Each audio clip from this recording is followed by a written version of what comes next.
tusimame pamoja kulinda uhuru na umoja wetu. Enyi Bwana na binti wa Afrika, mwili wa jua, mwili wa anga, tuifanye Afrika mti wa uzima. Tuungane sote tuimbe pamoja, kuenzi shikamano hatima yetu. Tujitoe wenyewe kupambana pamoja, uhuru na umoja vitawale. Enyi Bwana na binti wa Afrika, mwili wa jua, mwili wa anga, tuifanye Afrika mti wa uzima. Tuungane sote na tujibidishe kutoa kilicho bora kwa Afrika, chimbuko la wanadamu, chemchemi ya utamaduni, tumaini letu wakati wa mafarakano. Enyi Bwana na binti wa Afrika, mwili wa jua, mwili wa anga, tuifanye Afrika mti wa uzima.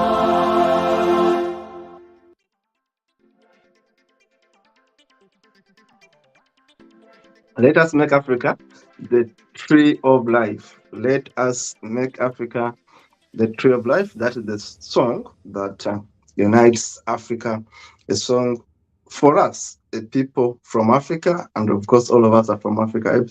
Therefore, it's a song for humanity, but it's a beautiful song because it is sung in a language that unites Africans in a way, a Swahili language.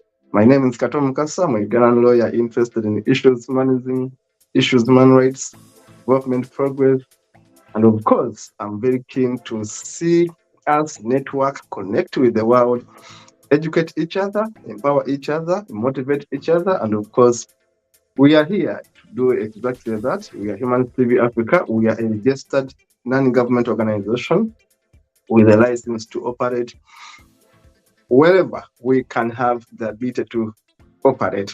We are virtual at the moment with physical studios in Uganda, Kenya, Zambia, Zimbabwe, of course, Ghana, Nigeria, Sierra Leone, and we intend to open up more studios. Today we have a guest, of course, from Malawi. Possibly we shall be able to open up a studio right there. We want to be able to have so many studios in the world. We have studios in the UK and we have studios in the USA. We are growing.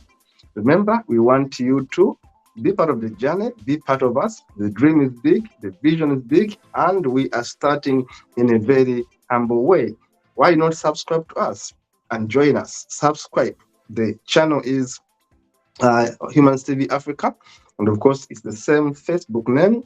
Subscribe to Humanist TV Africa, and of course, you can write to us. Our email is right there on our screen, info@humanisttvafrica.com, and of course, our WhatsApp message number is +254 7473 56767.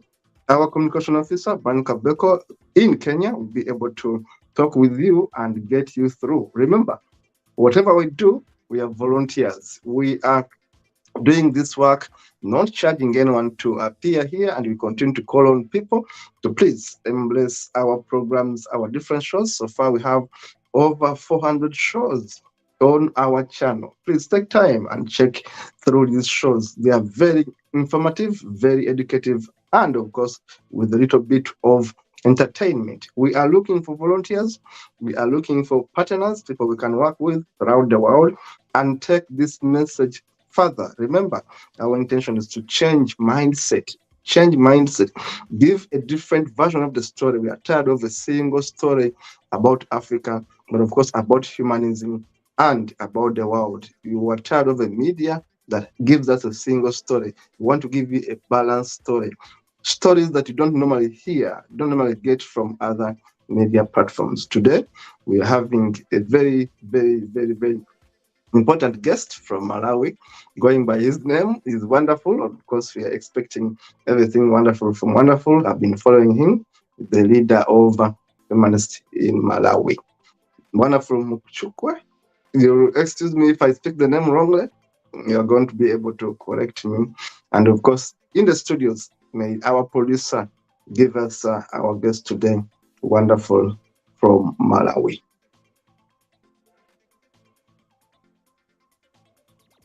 Yeah, most welcome, my brother, Wonderful. Thank you, Kato. We have been talking on the social media. Uh, Now on another platform, I'm happy to share my story, especially about humanism in the context of Malawi.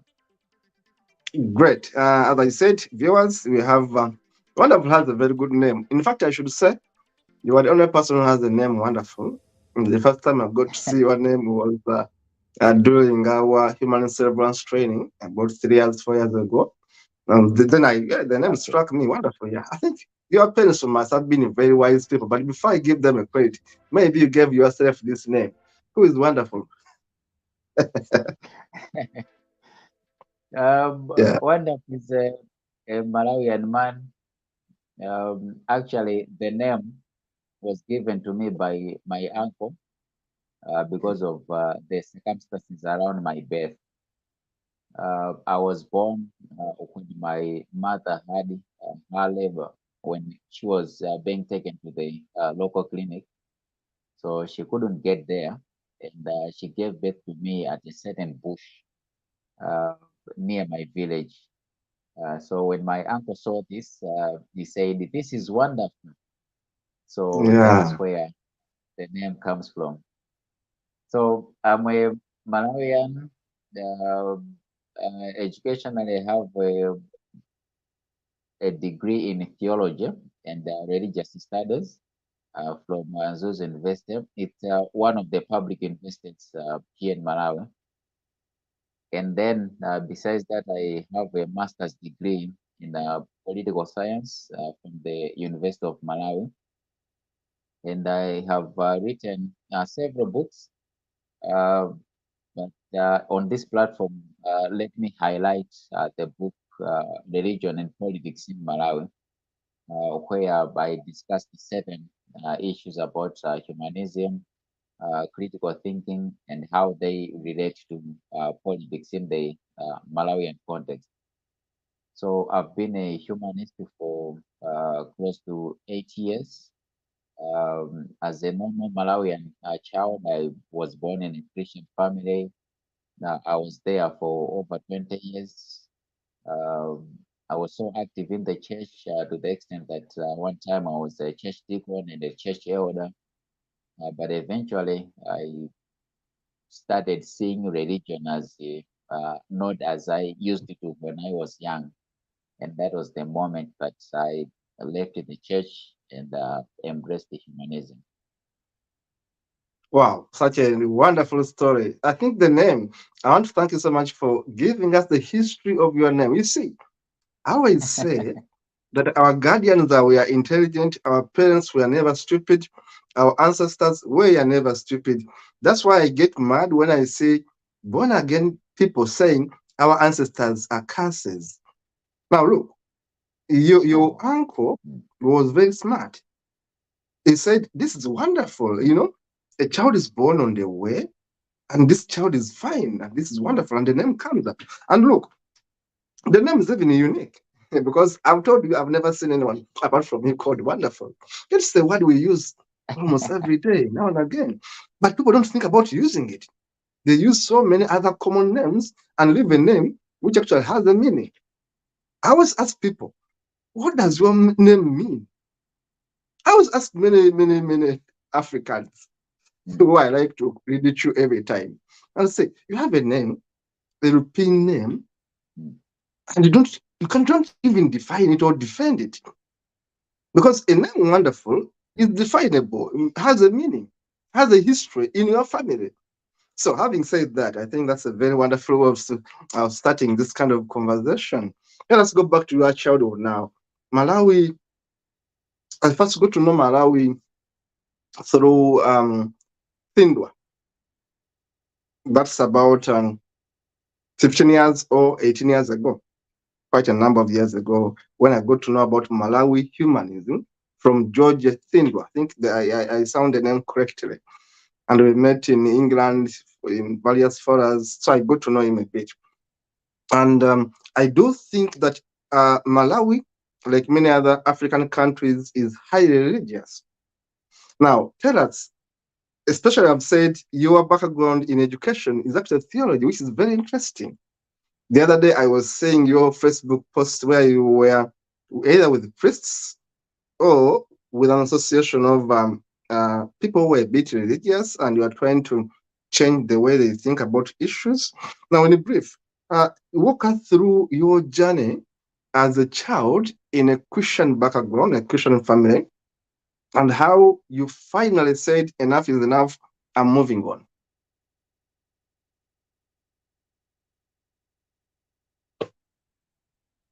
Yes, wonderful. There you're having some connection challenges. Wonderful is from Malawi, is the humanist leader right there. And of course, we shall be having him right in a second. I remember Malawi, one of those very, very interesting countries in Africa. Malawi that has been a very peaceful country, very lovely country, lovely people, lovely setting. I know, as you know, much of Africa is a very lovely, lovely, lovely continent, and Malawi is not an exception to this. It's lovely. It's a wonderful country with so many budding humanists coming up, and of course, wonderful is the leader there. I was asking Wonderful a question to walk us through his background, growing up in a Christian setting, and you find how finally you ditched Christianity and said, "I think I'm going to be a humanist publicly." Mm.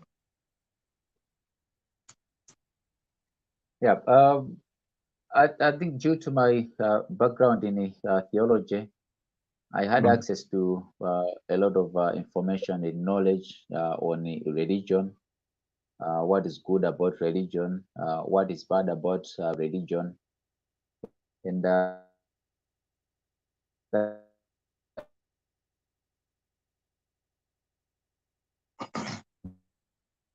Yes, Wonderful having some challenges here with what the was internet bothering me. connectivity. Please continue. Wonderful, continue. I'm going to keep quiet. Okay, now The network is disturbing a bit, but I'm going to okay, keep quiet and you speak. Mm. okay. Yeah, so I had the questions. Could go to my pastor to ask to seek guidance on the questions that were bothering me. But the responses that they were giving were not satisfactory enough. And that is when I started looking at the gaps in the religion. And then I kept on asking questions, what was happening about this world? Where are we going from here? Is it true that we are going to be saved by Jesus Christ? And then from my everyday experiences, I started noting the lies that were there inside religion. For example, the issues of maybe war, people suffering, and then at the same time, we are saying that there is a loving God who intervenes, answers all the prayers that we do. It wasn't making any sense to me. So that's when I started doubting about a God who intervenes, about the power of prayer. So even when I was inside Christianity, I used it to argue in church that there is no uh, importance in prayer or even fasting, because we are dealing with a God who we say is all-knowing. So I don't think that God will face a human being expect me to pray and then to act. I do have parents, and my parents, whenever they see that I don't have a shoe, uh, they don't wait for me to say it. They will simply go to the market and then get a shoe for me. The same when they see that I'm hungry, I don't have food, better than our human parents. Waits for our prayers, for fasting, for that God to act. So all these questions after 2 or 3 years, that is when I made a conclusion that religion is made up of certain kind of lies that are found in the doctrines and dogma.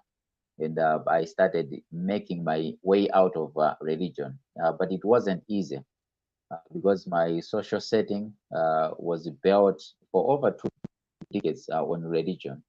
Everyone knew me as someone who was into the church. I was so faithful to do the church work. So for me, to start coming out and start telling a different story from what people knew me of, it was not easy, and I had to endure a lot from family, from friends, from colleagues as well. Quite interesting. Wonderful. Thank you so much there. And of course, you will help me for my own benefit and benefit of my viewers, our viewers, of course. So, how do you say your name, your family name? Mkhutche?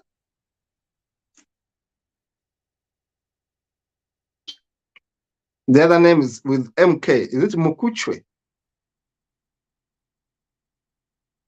Because I want to say it in a better way, if you can hear me. Because it's Wonderful Mkhutche. I think I'm very right there. Yeah, You know, I can get you. am I right? Yeah, almost there. Okay, give me Almost the there. right 7 out of 10. give me the right accent for it. How do we say that? Mkhutche. Kuche. So I kill the M and just Yeah, say Kuche. yeah. That's So wonderful now. the M should sound Mkhutche. Yeah, like that. Mkuche. Oh, Mukuche. Yeah, I get it. Yes, Now that's yes. that Now you are Mukuche. Yeah. clear. You know, see, I want people to understand that as Africans, we have our own variations, we have our own tonations. I come from Uganda. I struggle to connect with my guys in northern Uganda. When they are speaking, I get lost completely. I don't even pick a word. Okay. So this is how we are. We same country, different donations, different way of handling our accents and all that. Now, having said that, Yeah. I think wonderful. You have a very good, rich story, especially because you are knowledgeable in theology. You are the second guy I have known. No, we are the third one now because I knew Leo had the same background. And then Mm, I know Natawia Chinama in Zimbabwe mm. has the same background. And then you. And these are rich backgrounds because you guys studied religion and mastered it and knew it very well. So it means that you have a bigger insight than most of us who are self Okay. discovering these kind of things. For you, went deeper into this. Now, tell me how it is to go into theology, school of theology. You have this kind of degree, and you know you are interacting with so many religious people, so many influential people, priests, and all that. How does it come back to you when you finally come out publicly and then say, I'm no longer religious. I'm no longer believing in the stuff I've been studying, and I'm going to take my way. Do they ditch you? Do they see you as an enemy? Do they see you as a lost sheep? Do they welcome you? Do they tolerate you? How is it like dealing with these people? Yeah, I should firstly say that the theology that I studied, it's from a public university, so it was not leaning towards a certain church, but Mm. by default, some of the lectures were pastors, they were deeply Christians. So even though they were teaching that kind of theology, they were also putting in their own Christian perspective in those lectures. So for 4 years, that is how I understood theology.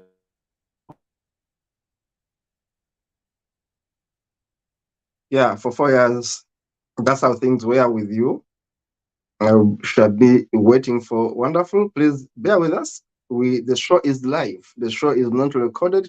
Our shows are live, so we end up missing a bit of glitch here and there. The links kind of miss. Remember, we are in different continents, and then the internet connectivity becomes a challenge. Wonderful is telling us his own story, how he was into this university and then learning theology, and of course some of his teachers were basically religious people, pastors, that kind of background. It gives you a wealth of knowledge because he was learning from well-known people, people who are mastering this kind of subject. Wonderful. Continue. Continue. I always fill the gaps when you go off. Now, okay. Yeah, so Mm, as a student, you do not simply get the knowledge as raw as it is being taught. mm, You get the knowledge, and then you start having your own kind of story or narrative from that knowledge that you are getting. And that is what started happening with me. By then, I belonged to the Seventh Day Adventist Church. So, Adventists, they are so much into the legalism of the Bible, the Old Testament, the Ten Commandments. And when we are understanding theology, the New Testament has a certain kind of tone, a different God, totally different from the one that we see in the Old Testament. So the church that I was in was mostly based on the Old Testament. And it was easy for me to be critical of those beliefs because now I understand the gaps in the Bible and the knowledge or the preaching that I was getting from my church. So eventually, after leaving the university, that's when I started having these debates. Uh, I would tell my immediate friends about my changing opinions. Some of them would simply say, "No, that is a phase that you are going through. You are going to come back definitely." That's one of the things that a pastor that I consulted told me. He said that's just the phase that we have about life, and eventually, yeah, you are going to come back into the church. But I insisted to the pastor that I think this is too genuine. The feeling that I have, it's not just a phase. I can feel myself that I'm going out of the church and I'm in a certain different path that I have never had. So what changed the most is when I started taking my views to social media, especially Facebook. So I would post maybe to argue against the Bible, and the friends that knew me as religious would come to me and say all sorts of things. They would say, "What happened to you? You are now a lost sheep. Theology has destroyed you." All sorts of things. Some of those friends could block me on Facebook because they no longer wanted to see what I was talking about. Uh, I lost those friends for some kind of for some years because they didn't want to associate with my views. I think they were used to a certain image of me, and now what I started talking about, they could not relate with it. And you understand Christianity. They have a command where they say you should not relate to those who do not believe. So I believe that they were simply operating by that idea, so they blocked me on Facebook. Uh, I couldn't see them even on WhatsApp. Uh, that's how life has been for years. But eventually, some of those friends are now back in my fold. I think they have accepted that as a person, I have a right to changing certain aspects of my life, and as a friends, they simply have to go along with that. So when I said I have endured a lot, those are some of the things. I've just summarized what has happened, but the experiences are just too many.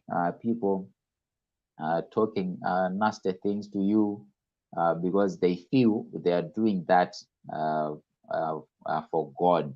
So they can tell you anything, they can do anything to you because they believe they are acting on behalf of God to punish you in a certain way because you are not believing in that God. Thank you, wonderful. That's really good listening to you saying all these things, wonderful things. Now, I have to say two things. One, if I'm given a chance to or question to us to rate among the Christian denominations, which is the most tougher, I would say SDA without looking any sides. Yeah, The I Seventh would Day agree. Adventists are the toughest with my experience. When you look at all the Christian denominations, I should tell you a brief story in a minute. My roommate at high school and my good friend is a gentleman. Right now is the statistician, very big in my country back there. Council statistician with Minister of Health right now. It's called Joshua. Mm, Now, Joshua was my classmate at high school, but also my good friend. But Joshua was SDA. mm, Now, Joshua, we went to the university together. He did statistics. I did economics for my first degree. But Joshua would skip exams that are put on Saturday. And Joshua was hell brilliant. mm, He was a guy who would calculate mathematics and get like 90% in an exam. So intelligent. Joshua does not do an exam that is put on a Sabbath day. Joshua does not attend a class that is put on a Sabbath day. And in economics, we are sharing one unit with guys doing statistics. And Joshua would miss. And Joshua was supposed to get a first class. He missed by whisker because he missed like 4 units. Was always being forced to repeat them because he doesn't do the exams. mm, And he missed the first class by a whisker only because he was always repeating classes and mm. missing exams. But regardless, he ended up going Yeah. to UK. He was given a scholarship for his master's. Did again very well there. I don't know whether he missed exam in the UK. I don't know, but he came back to Uganda and is working in the ministry. He's a big man as I speak Yeah. right now. But why did I bring it? That with Mm, Joshua, I knew him as a child. We have been childhood friends. We are good friends up to now. But he's a guy that doesn't compromise with his Sabbath. mm, That's why I'm telling that me, the only people I know that are so serious are the SDA. He used to drag me mm. to SDA with him. It was my birthday. I used to go to SDA church like 6 times in my lifetime. But who am I following? Joshua. He says, me, you man, I know an atheist. Let us go and I show you how we pray. He takes me to his church. That's how friendship, how friendly we are with Mm. Joshua. But the point I was making is that SDA guys are the only true Christians, in my understanding, because they follow the Bible to the dot. No pork, no dance, no what. Mm, Joshua was that disciplined. I should say that partly my discipline, I got it from him because he had so much influence on me. mm. Partly my discipline of not taking alcohol, not going to, because he was there, my good friend. So when you have a Yeah. friend, can actually influence you to also see things the way he sees them. So briefly, I was saying that SDA is so hard. If you look at serious Christians, they're the SDA guys. Now, looking at that and looking at Mm, your theology, you have said losing friends. I know it's very possible because I've lost friends, countless number of friends, because of my atheism on mm, Facebook. People come and actually insult you. Who are your friends? You are your mm, classmates. Say, are you stupid? mm, Why are you saying this? mm. And you get offended to say, even this dull guy, you used to be Yeah, the that's last in the class, is that's real. insulting me on Facebook. You really get offended, but they are insulting you. Yeah, because you know you are dull, they are mediocres, they are insulting you on Facebook. You get annoyed, honestly. I should say this. Now, you, and I never Yeah. call it uh, uh, uh, cognitive dissonance, you know, because they hate the facts and they rather insult you, they rather block you than actually listen to you. Now, I've been following you, Wonderful, and I think you write very well. I see your posts you write in the Malawian newspaper.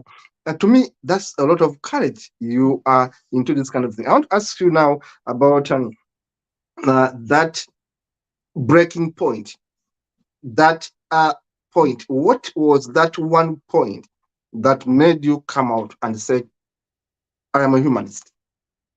There must always be that turning point that all of us say, this one made me say whatever I said, and I don't regret it. What was that point?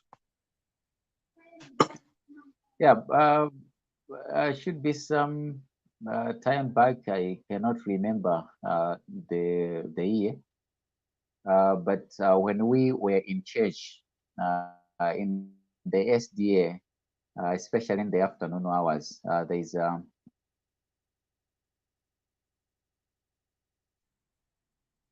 of Yeah, our discussion. Yeah, would have our discussions, and usually uh, I would differ in perspective with most people in that church. So this other day, I remember making my own contribution, and everyone in that church was murmuring, uh, like trying to silence me. Say I was making my point, and they would say, like in a way trying to tell me that your view is not welcome here. After that church session, that's when I made a decision that I think I should leave these people to pray in peace, and I should go out of the church to also be at peace with myself. So that is uh, the cutting off point for me, because I felt that I was no longer welcome. Even before that day, there were such kind of incidences, but I would simply say, no, I'm still part of the church. These kind of things happen.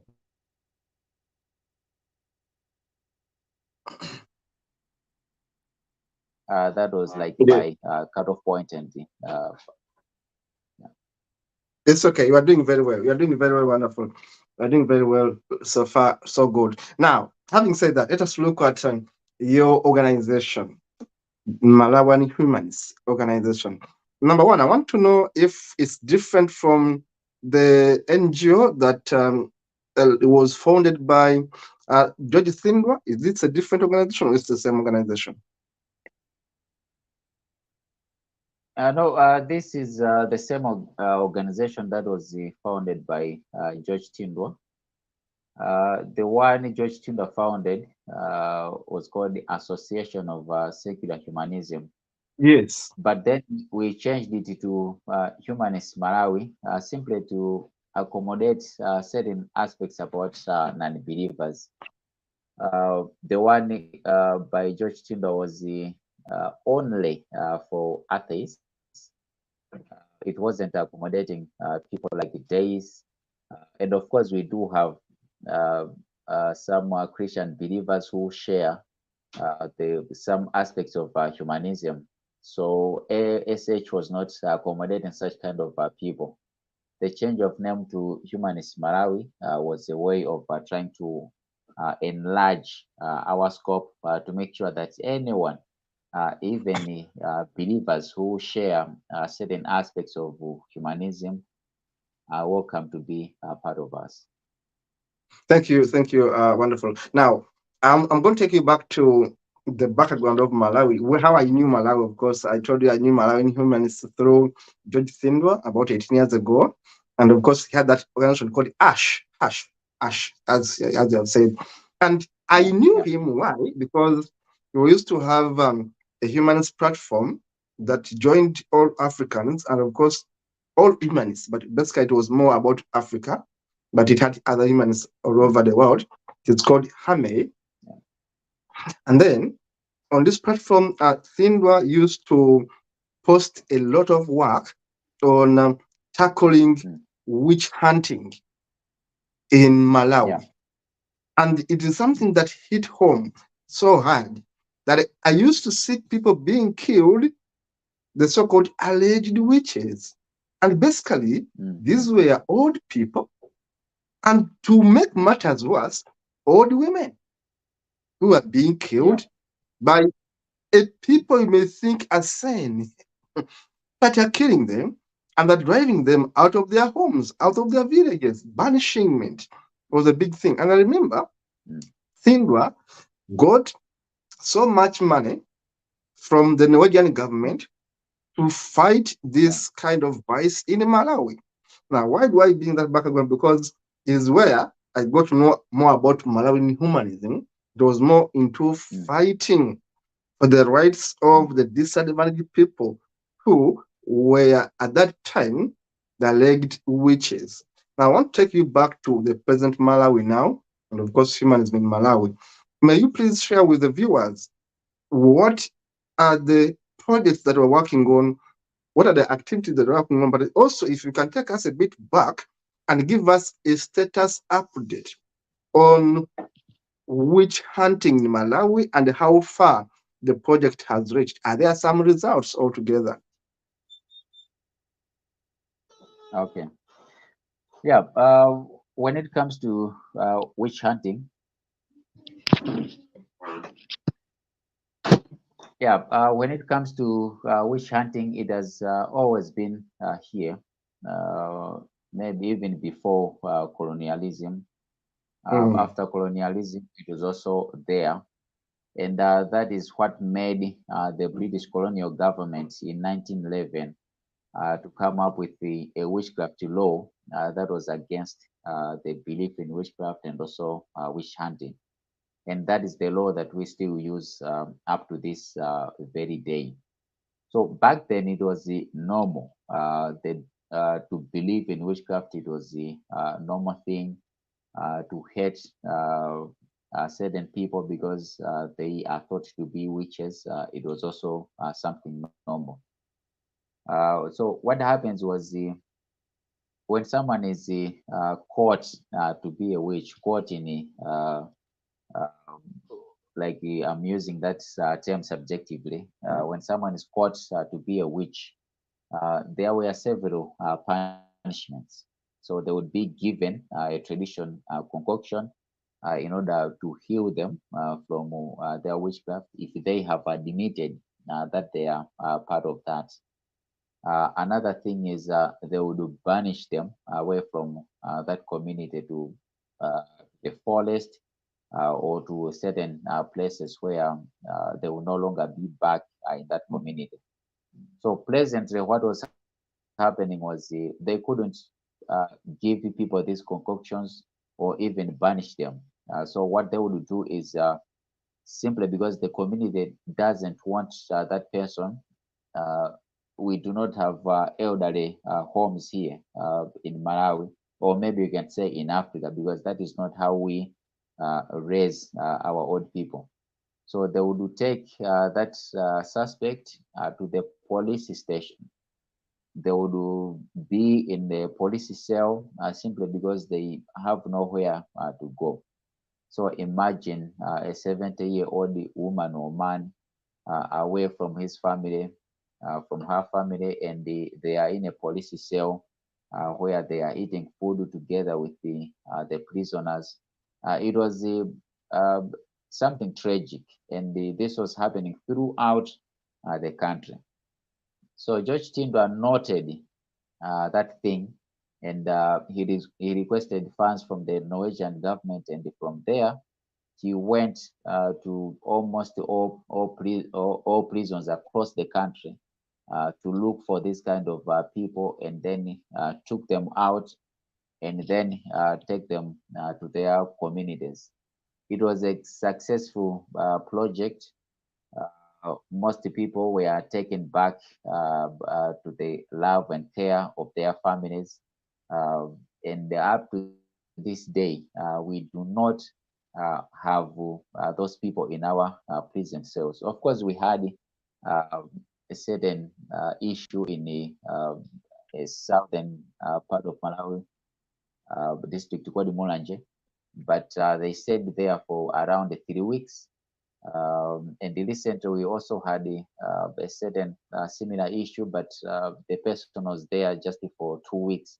But back then, a person could be in a prison cell for over a year because they are running away from their community. So there is an improvement from what George Chindwa did.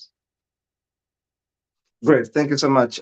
Wonderful. That's a really good update. I'm really happy that a lot of work was done by the guys in Malawi. I was always happy seeing George and the team working. When we met in London a few years ago, I told him, "You guys, you are doing something amazing." In fact, I remember asking him, "Sindwa, I see you doing so much, and you are getting old." I used to crack jokes Yeah. with him. Who are you leaving behind? Because honestly, Sindwa was getting old. He was a Yeah. very old man by that time. And I was asking him, "Sindwa, what's wrong? I'm not seeing any other people we're bringing up." He said, "Maybe very soon you're going to see other people coming up." So when I saw you Yeah. coming up, I was really happy because Sindwa did not show me directly who was coming up, but I saw you coming up and I said, I think this was what Sindwa was talking about. It's going to show me someone very, very soon. What I was saying, Sindwa, I see you working alone in a car here. What's happening with Malawian humanists? Until when I saw you now. I want to ask you again. Now, back to your organization, Humanist Malawi. Apart from the winch protection campaign, are there some other activities you have been doing lately as Humanist Malawi? Yes, we have been doing a lot, and one of it is holding public lectures and debates. Like recently, we had a public debate at the on issues to do with morality and their religion. This topic was chosen because in my country, people normally believe that for someone to be a good person, they have to be religious. And yet, we are one of the most corrupt countries in the world. A few years ago, we had the tragedy of people killing the people born with albinism for rituals. Uh, if you look at our communities, there's no much love around, there's no empathy, and yet we are almost 98% religious population. So if you say people have to be religious in order for them to be good, where is that goodness in our country? So we had that debate at the University of Malawi as just a platform to share with the students certain kind of views because they were also born and grew up in the religion, but they have to be exposed to certain kind of views, and the humanism is trying to advance those kind of things. And apart from that, we still intervene on issues of to do with witchcraft. Of course, we do not have enough funding, or I can say we don't have enough funding on that. But every day there's an issue related with the witchcraft based violence. So what we do right now is people contact us when they are faced with this kind of issues. So our duty is to alert the police, the area where the incident has happened, the people involved. So the police will call the family or the community, the chief in that area to ask for more information. And if they have the ability to go there, they do go. In a way, trying to make sure that before something terrible happens, the authorities have to know. And in one or two ways, we have tried to prevent something terrible from happening. And we have also done charity work. Like recently, we donated a few items to an elderly home called Mbambande in Lilongwe. At the elderly home, they are keeping one of the uh, witchcraft suspects who miraculously escaped from death. The community and the family wanted to kill him, He's an old man. Wanted to kill him because they suspected him to be behind the death of one of his grandchildren. But he escaped during the night. The police in the elderly home got him. He is there, and we thought we should get a few items and donate to the elderly home because they are keeping one of the witchcraft suspects. And we saw that if we do that, it's going to send a good message out there that we should stop the kind of things that we are doing. So, in a nutshell, these are some of the things that we are doing, and also adding on to media interviews. We do frequent the media give out our perspective whenever something about witchcraft has happened. The media do consult us in order to give our perspective to that thing, and it's helping in changing the narrative about certain aspects in our society. Thank you, wonderful. Thank you so much for all that beautiful explanation you're giving us. I'm going to request our producer, Brian, to, if there are any images you got from Malawi, if there are any contacts for Wonderful, please, may you please display them as we continue to talk and have this conversation. Remember, we are going in the last episode, in the last part of our episode today. We shall be having Wonderful again for another conversation, and of course for more interviews, more debates. We shall have him discuss some other things, religion, politics, because he's an expert right there. He talked about having a master's degree in political science. I found it quite interesting because I love politics. Some people may think I'm a politician. Yes, I've been a politician, but I'm not having any qualification in politics. Now, I should be asking you, this kind of political animal thing, having a master's degree in political science, to me is a very important thing. What motivated you to now have this master's degree in political science? Are we seeing a future humanistic president in Malawi so that we can start throwing our weight behind you?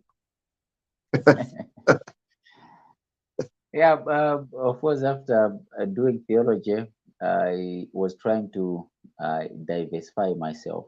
I'm more into arts, so I tried to study law, but it didn't work. And the nearest was to go into political science, and that succeeded. So uh, I didn't have political ambitions per se. I just wanted to understand my society better. And I believe that from the knowledge of politics, I have done that. About political ambitions, I think I've begun having those ideas in the past 3 to 4 years.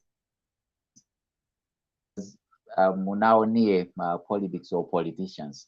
So that kind of thing gives you, starts giving you confidence that I think I can do it. I have the knowledge. Maybe I can use it at a bigger platform than the platform that I am using. I am using it now. But you know, African politics, in order for you to get in, it's a lot of hard work. You have to make huge sacrifices to get to know the people. You also have to be dirty a bit. I think that's one of the challenges because by character, I'm not such kind of a person. But I still have those kind of ambitions. I just don't know how to put them into action. But one day, I'll try to run for a political office and then see the real work of what I have been studying in the university halls. I'm happy listening to that. I'm happy hearing that and listening to it. Why? Because I've contested for Okay. public office. Let me see.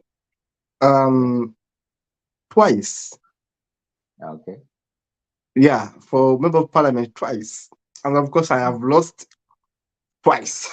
But what I'm saying is here, Yeah, Yeah. I've contested for member of parliament twice in my country, and I've lost twice, and I've been a politician, to be honest, with everyone watching us. There's something which humanists shy about Mm. is the politics of our countries. When I was a member of Humanists International, I remember telling them, actually, even before I became a body member, I remember telling them that it was important that humanists, wherever they are, engage in their country's politics Yeah. because it Definitely. defines us. There's no way going to be so good without being part of the system. Thank you so much for sharing these photos. Wonderful. Let us have a look at them. Wonderful here and the activities. Please continue rolling these activities photos for Wonderful, as I'm going to be asking him about the way forward as we conclude this show. Remember, these are activity photos for Malawian Humanist, and because here is Wonderful.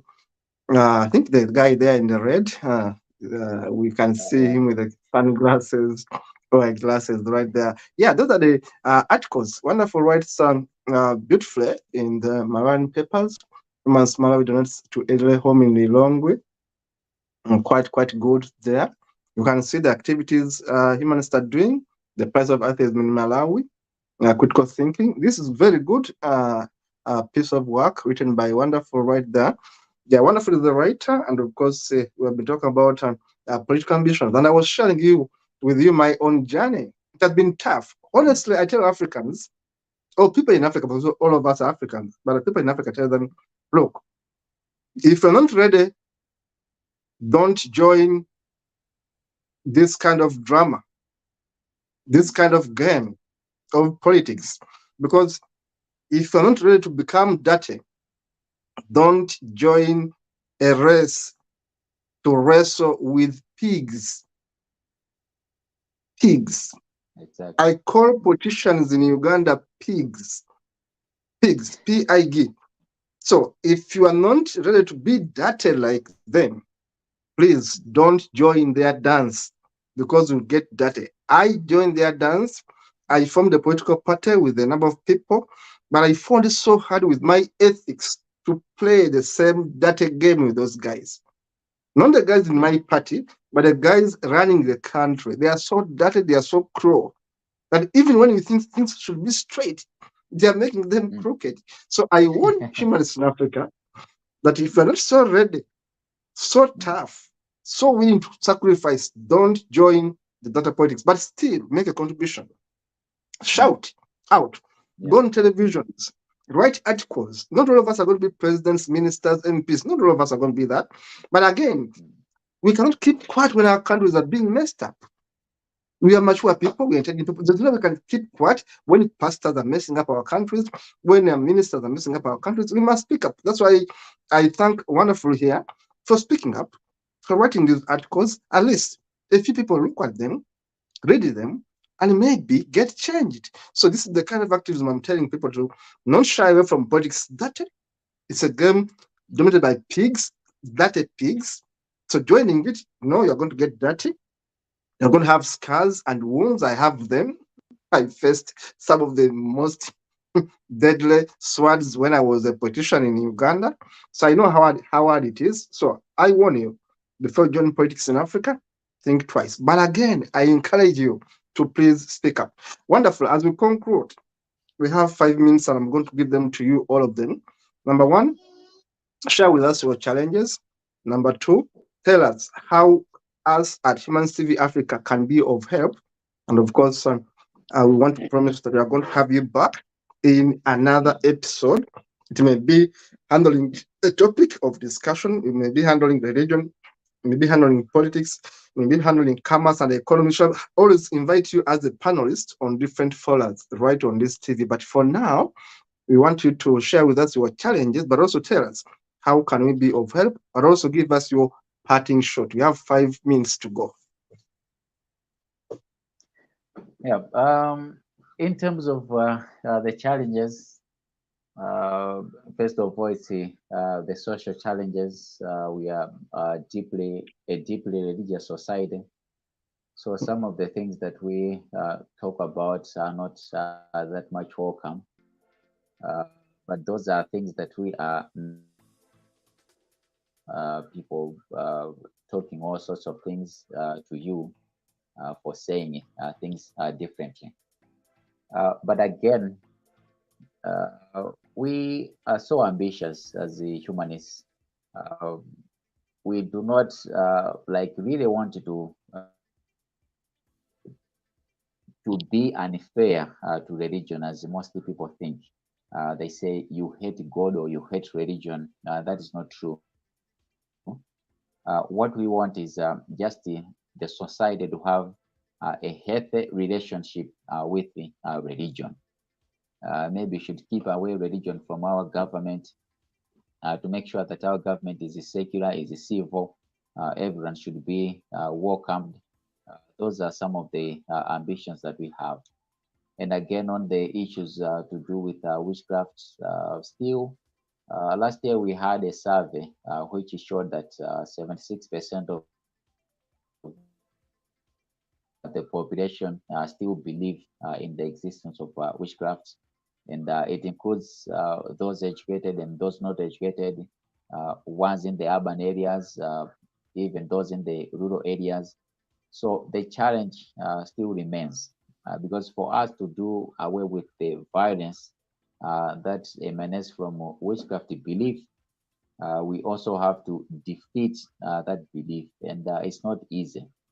So, as a Humanist Malawi, we are still looking for funds to get connected to people, other organizations, the local leadership, or even the church itself, to make sure that we are doing away with the violence. Our approach is a kind of a moderate approach. We do not want to get confrontational. Because we understand that we do have some believers who share certain aspects of humanism. So we would like to embrace those kind of people as much as we can, because the violence in the witchcraft concerns every people who call us when they have faced with those kind of things. They also belong to the churches. So the church may not be ready to fight for them in a way that we can.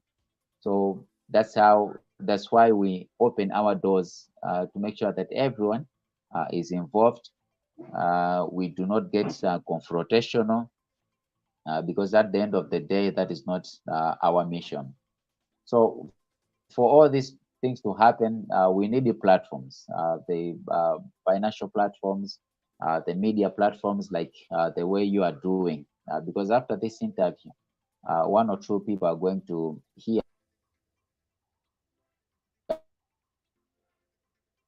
and they can get convinced to help us in one way or another in order for us to reach out.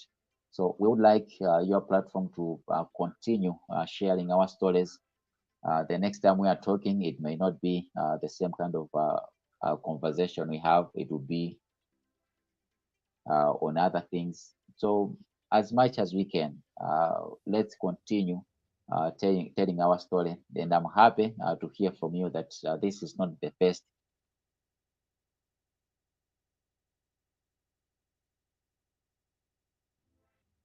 The last in a nutshell, those are our challenges and how this platform can help us to do away with those challenges. Thank you so much, sir. Thank you so much, Wonderful Mkhutche from Malawi, the leader of Humanist Malawi. It has been nice having you here today. Thank you so much, Brian, our spokesperson, for getting in touch with Wonderful, and of course for bringing him on board. I'm so happy we have had this interview today. And of course, I'm going to bring Wonderful in more other episodes, on more other panels to discuss more other things. We want to get Team Malawi on board. As far as Humanist TV Africa is concerned, we want to be partners with them. We want to promote their work. We want to know them much better in practice by following up whatever they do and give them a coverage. I think Wonderful should be talking much more after this, but we want to partner with you as Humanist TV Africa, and you have a chapter of this television right in Malawi, working with your team. It's been great having you today, and I'm happy that we have been able to talk and share this kind of insights. Please, those who have missed this, please find us at Humanist TV Africa. Follow it, subscribe, like it, share it, and be in the know that, of course, we are going to be having Wonderful here again and again to talk about other subjects.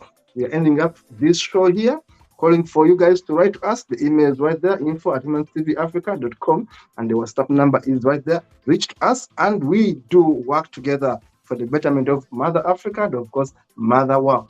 See you in the next one. Thank you for making the show wonderful, and see you in the next one. Bye-bye. Thank you for hosting me. Thank you.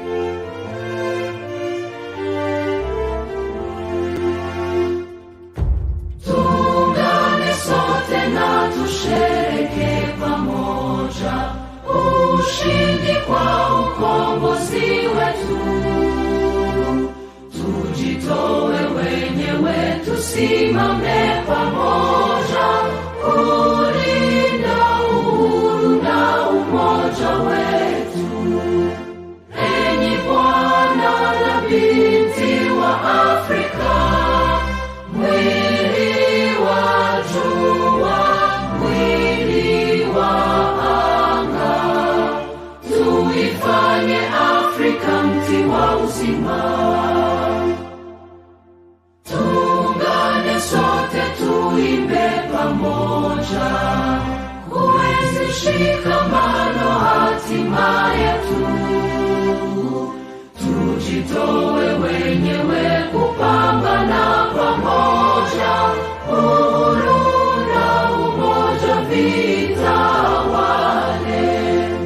Enyi Bwana na binti wa Afrika, mwili wa jua, mwili wa anga, tuifanye Afrika mti wa uzima.